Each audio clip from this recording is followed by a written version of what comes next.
طریقے سے کیا جا سکتا ہے، کیونکہ اس رشتے کے باقی رہنے میں انسان کے نقصان ہے، فائدہ نہیں۔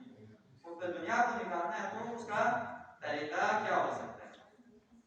اس سوال کا جواب میں آپ کے خدمت میں مختصر اس کا جواب یہ دوں گا کہ تہذیب نفس کرے انسان، تزکیہ نفس شروع کرے اور دنیا پرستوں کے انجام کے اوپر نگاہ کرے، بس یہ دو کام کرے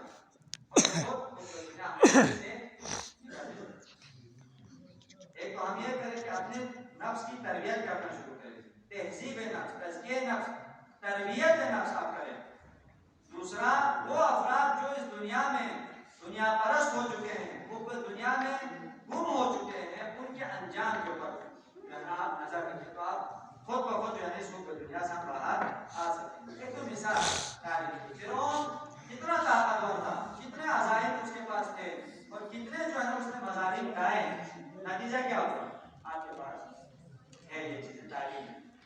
قارون کتنا ثروت مند تھا، کتنا مالدار تھا، یہاں تک لکھا ہوا ہے کہ قارون کے پاس اتنا مال تھا، اس خزانے کی چابی اتنی باری تھی، کئی افراد مل کر اس کو اٹھا کے لے کے جاتے تھے، پتہ نہیں وہ سونے کا تھا، پتہ نہیں چاندی کا تھا، یا یہ کہ اشارتاً کوئی بات سمجھانے کے لیے بتا رہا ہوں۔ بھارت ثروت مند ترین انسان قارون تھا اپنے زمانے میں، لیکن اس نے جنت بھی بنایا، نتیجہ کیا ہوا یہ ہمیں معلوم ہے۔ اسی طرح موجودہ زمانے کے اندر آپ دیکھیں مختلف حکمران امریکہ کے اندر آئے، کیا ہوا انجام؟ صدام آئے، کیا ہوا اس کا انجام؟ امام حسین کے مقابلے میں یزیدیت آئے، کیا ہوا ان کا انجام؟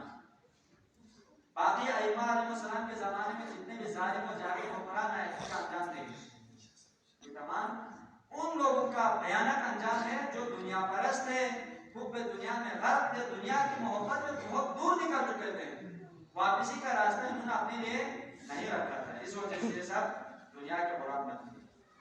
میں امام علی بن حسین علیہ السلام کی ایک روایت ہے ذہن میں کہ امام سے پوچھا گیا کہ افضل ترین اعمال کیا ہے؟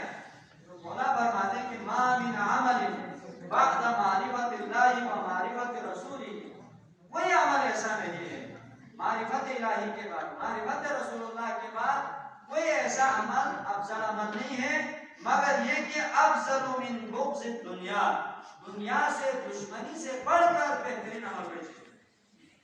سب سے بہترین عمل معرفت خدا ہے، سب سے بہترین عمل معرفت رسول ہے، اس کے بعد تیسرے مرحلے میں سب سے افضل ترین اعمال میں سے عمل کون سا ہے؟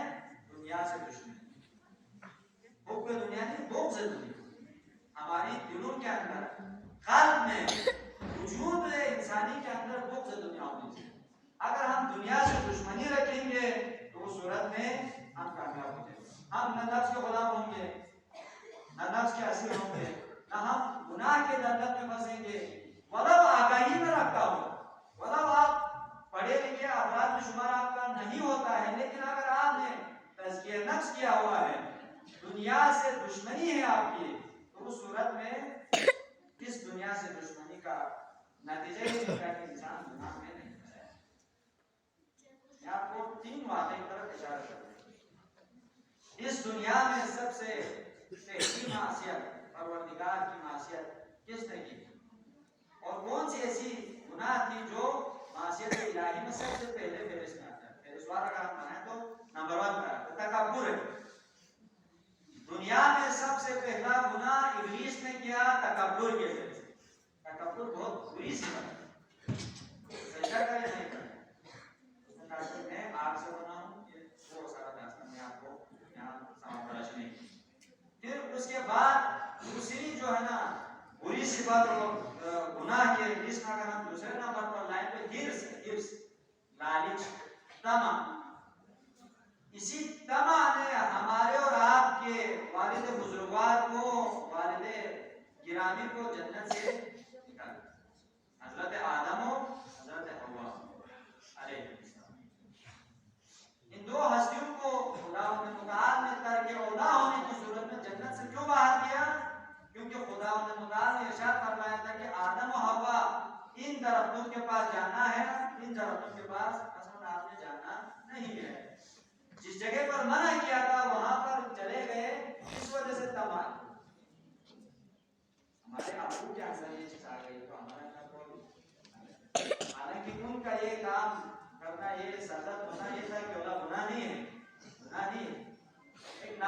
شائستہ تھا، ایک ناشائستہ کام ہے ہرس کی وجہ سے، اس کا نقصان کیا ہوا؟ جنت سے ہی بات۔ تیسری گناہ اگر ہم نہ فہرست میں لائے، تیسرے نمبر پر رکھنا چاہیے کیا ہے؟ حسد ہے، حسد۔ دنیا میں تیسری گناہ حسد کی وجہ سے ہوا۔ حضرت آدم کے دو بیٹے تھے، قابیل اور حابیل، دونوں ایک جو ہے نا بھائی ہے آپس میں، لیکن ایک بھائی نے دوسرے بھائی کو قتل کر دیا۔ وجہ کیا تھی؟ سبب کیا تھا؟ کس وجہ سے قتل کیا؟ دیکھا کہ ایک بھائی کو دوسرے بھائی سے حسد، ایک کی جو ہے نا صدقہ باقی یعنی قبول ہوا، دوسرے کا صدقہ رد کیا گیا۔ بس اسی کے اندر اپنے بری صفت کو نہ دیکھا، اپنے تزکیہ نہیں کیا، بلکہ اپنے بھائی کو جو اس نے مار دیا کہ آپ کا جو ہے نا صدقہ کیوں خراب ہوتا ہے؟ یہ ایسی چیزیں ہیں کہ انسان کو تباہ و برباد